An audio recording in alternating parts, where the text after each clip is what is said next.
Welcome to the Black Country Business Podcast. We're your coaches Lewis Hayden and Andy Hemming. Today we're going to be talking about understanding GDPR and how getting it right can make your business a lot more money.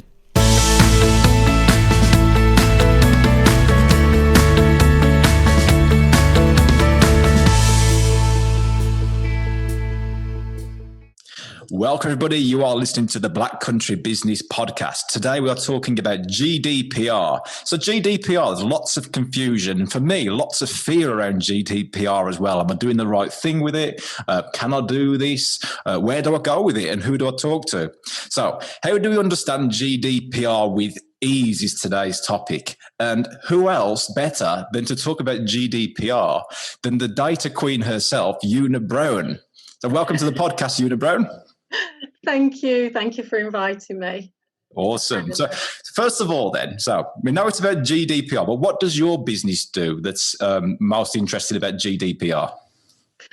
Well, other people's data was designed and set up really back in 2005, really to manage people's data because previously, working for a previous company, when I closed it down, that data was valuable. It's classed as a valuable asset.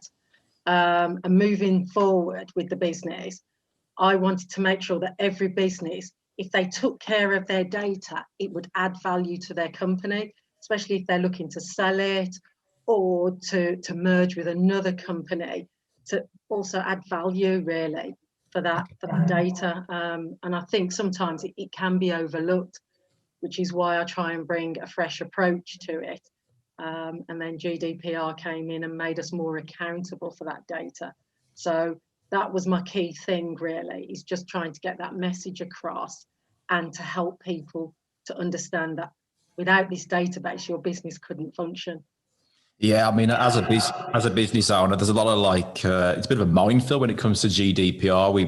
We know that we've got to do something about it, but it's kind of like, well, where do we turn to and who do we talk to about it? And what I like best about you, Una, is you bring a lot of energy to it as well. Yes. So, who are the sort of clients that you serve then? At the moment, I can tell you I'm dealing with an IT company because IT companies are the easiest ones to almost to get fined because they automatically know that you are carrying a lot of data. Never mind client passwords is the other worst thing. So having to make sure that they're mindful of how they're holding the data, how much they're holding it, and for how long. Because you and I know we can change web providers and hosting companies all the time, but you've just got to be mindful of how much information you are putting out there. So the IT company is a good one. An equity release company was my recent one, where they have like 2 storage containers full of paper data. And I'm saying it's good, yes, it's compliant, but also you can transfer all of that data to the cloud now. So one, it cuts down on your long-term expenses on the storage unit. But then also your member of staff that has the authority to have a look at some of the previous records is able to get it without having to go through health and safety checks to get down to the storage place and come back with the information. And that time, really, I think that's wasted that you can't put back in a business. So, it can also be needle in a haystack trying to find that one person that you've completed over the last 10 years. Yeah, absolutely. But so when you talk about GDPR then, if you was to put a figure on the value that you do, because I've heard you talk about some big numbers in the past, Jude, and it's actually got me thinking, wow, we need to start looking GDPR a lot more serious in the business world. What sort of number will you put on what you save people? Oh, it's a lot that I save because bearing in mind, I'll give you an example. The recent one is a pharmacy. They've just been fined £275,000. What? Yeah, for keeping the data on the premises in a lock cupboard behind them. Oh, wow. So for the sake of that job for me, he would have probably paid me, I don't know, between £5,000 and £6,000. So it's huge. I mean, you couldn't buy a house on my fee, but you can buy a house certainly on 275k. But yet again, and the also thing that's hurtful for that company is COVID. And now we're about to go into a second lockdown. I'm not sure whether he's going to survive. So for me, now that affects unemployment because that's just gone up considerably. So it affects you hugely. I try and get the message across in a fun way. But on a serious note, it could send you under. Bearing in mind, the ICO says if you pay early, they'll give you like, I don't know, 20% discount. And I'm thinking 20% off 275 is hardly anything. But that's their compromise. I don't think it's a compromise, but that's the best that they can do. Oh, it's great. I mean, in this podcast, we're going to ask you some questions about what you've done about your business, really, so you can share out to our listeners your learnings and experience so they don't have to make the same mistakes either. But I think this is really interesting. I want to get this out straight away from the start about GDPR. Andy, you got any questions around this as well? I mean, what's your take on this? No, I'm just wondering what opportunities people are missing as a result of the lack of knowledge that they have around this. Actually, that'd be the biggest one for me. Yeah, there is. And some people, they just see, oh, it's another government thing that they're trying to get money out of it. That might be the case, but it's still a fine that goes to a court of law that you have to pay. And I just think about it more on a serious note, that the information that you have can cause a lot of damage to a lot of people, and for me as a company, is it worth it? So I understand that most people will probably look at this reactively in terms of it's like getting a fire risk assessment or fitting a burglar alarm. It's sort of shut the door after the horse has bolted type of stuff. But I suppose the real question for me is, if people were to do stuff with it more proactively, apart from saving the potential fine that might come their way, what other opportunities would there be as a result of dealing with it more proactively? Understand the sanctions that can come with it as well, because before the fine comes, there comes a sanction in most cases, and they've ignored the sanction, which is where I try and get in to try and get rid of or almost sort out the sanction. So it's almost satisfiable for the ICO. But then also I've got to implement a plan so they don't have any reason to come back, because all that will happen is if, yes, I can get it sorted, the sanction, but if you don't adhere to it and somebody else comes and complains, then we've got further issues because the company is not doing as it should when it comes to customer data. So just trying to make people aware, and even more so in the midst of COVID, what I'm finding is you're leaving your premises unattended for a lot longer. Then filing cabinets now are now at risk where they weren't before because you're there every day, which is why your insurance will cover you for it. Now, if you have a data breach and you've left it for, how long's Boris estimating? What, about another month? If something happens in that month, what happens to that paper data? They've had a month to play with it, or at least 2 weeks, and cause your company damage.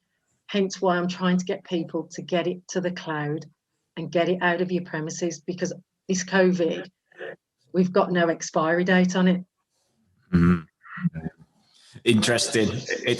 You're talking there from the protective state, but what about efficiencies for businesses as well? I mean, that you going into a business and putting all this stuff in place, Would the businesses really want to have all this paperwork and all this data stored there? Because I know that we don't. We're all paperless, aren't we, Andy, in the office? But the amount of businesses we go and see, and it's paper stacked up still. So what sort of like efficiencies would happen to a business when you go in there and, let's say, they take on your service? How could you make businesses more efficient? Right, I could either go in there and allocate their team members to scan them up to the cloud. If the employer doesn't want their staff almost not doing that because they don't feel it's a productive exercise, I can take all of that away and do that for them.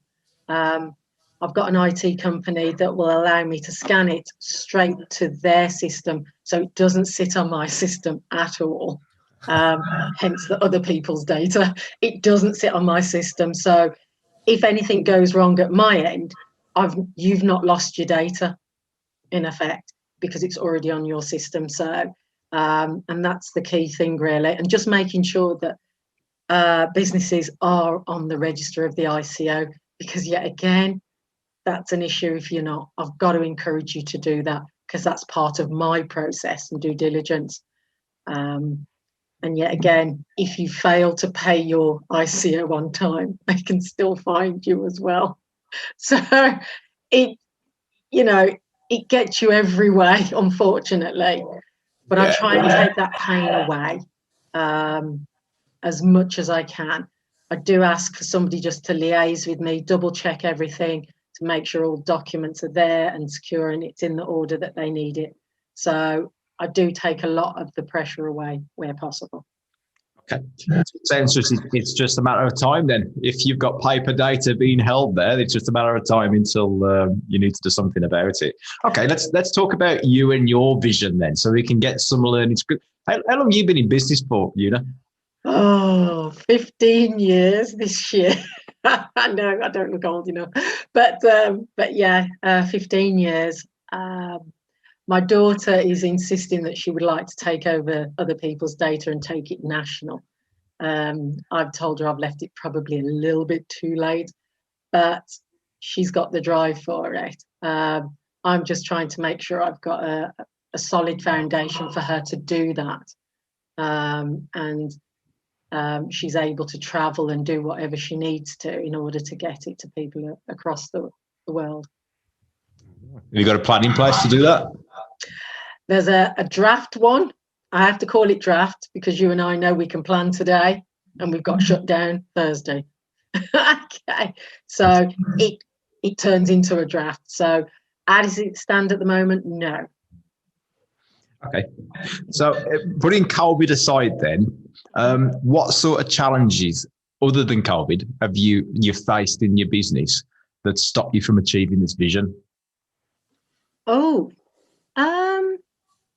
if we didn't have COVID, I think definitely, because at the start of the year I was looking to take on staff, but then my daughter wasn't very well and we nearly lost her, so that held it back.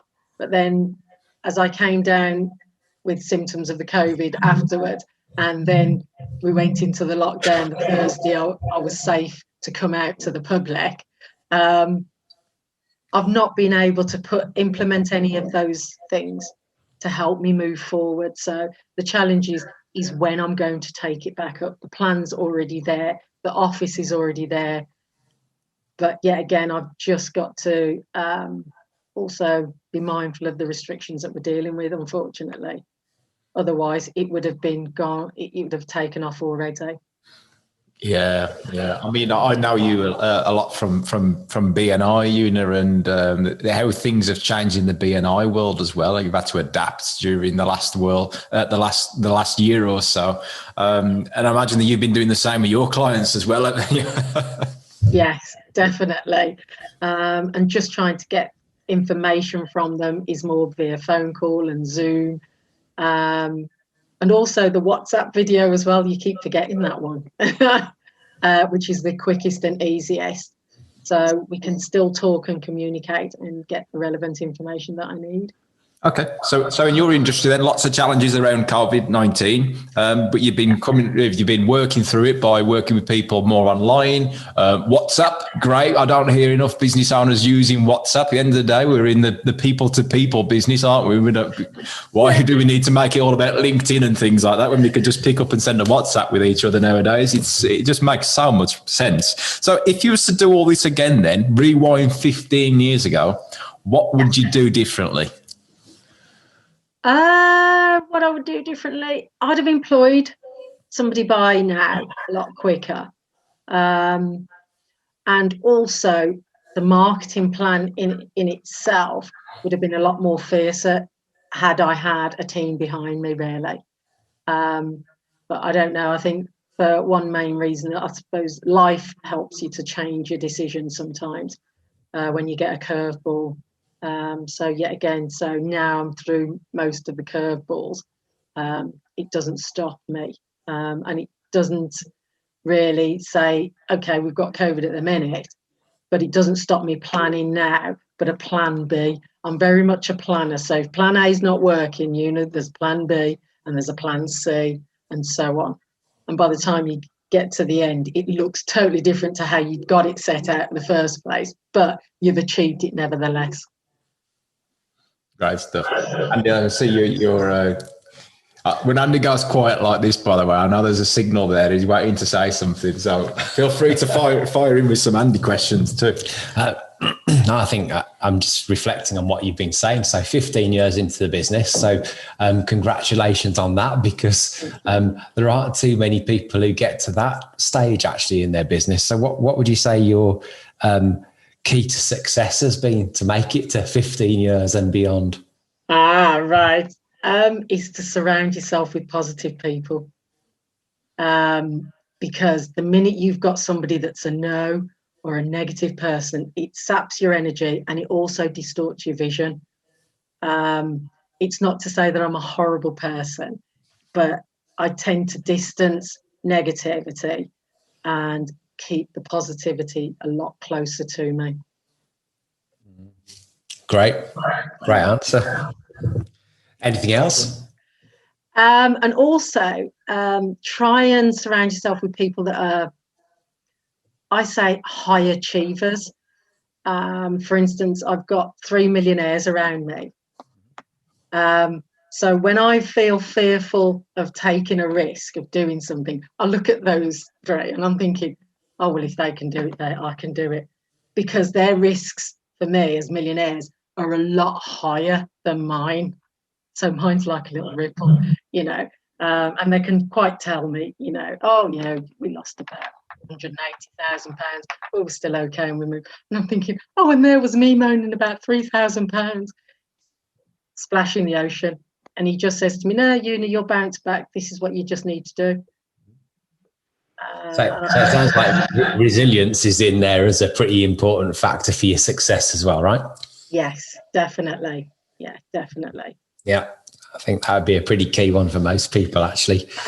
Shame more people don't have more of it, in my opinion. But yeah, brilliant. Thanks. Listeners, so now you can understand GDPR a little bit more, and you can understand as well, not only does it make us more efficient by having GDPR practices in place in the business, but it can also save us a big chunk of money that we could use on growing the business rather than giving it away in lawsuits.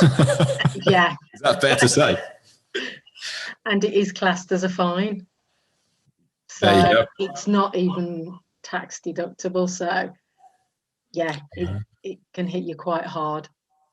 Yeah. Massive value. Thanks for that, And also thank you for the bit of mindset shift at the end. As coaches, we have group coaching, and it's so fantastic to have 12 people sitting around the table, all aligned to them achieving their goals and achieving their vision. And it's such a great buzz, Andy, when we get 12 people in the room, 12 business owners that are all talking about, that amount of positivity and the resilience that comes through just by sitting in that room is fantastic. So yeah, we get that too. So it's great to hear it come from somebody else's mouth without us having to coach it out of them.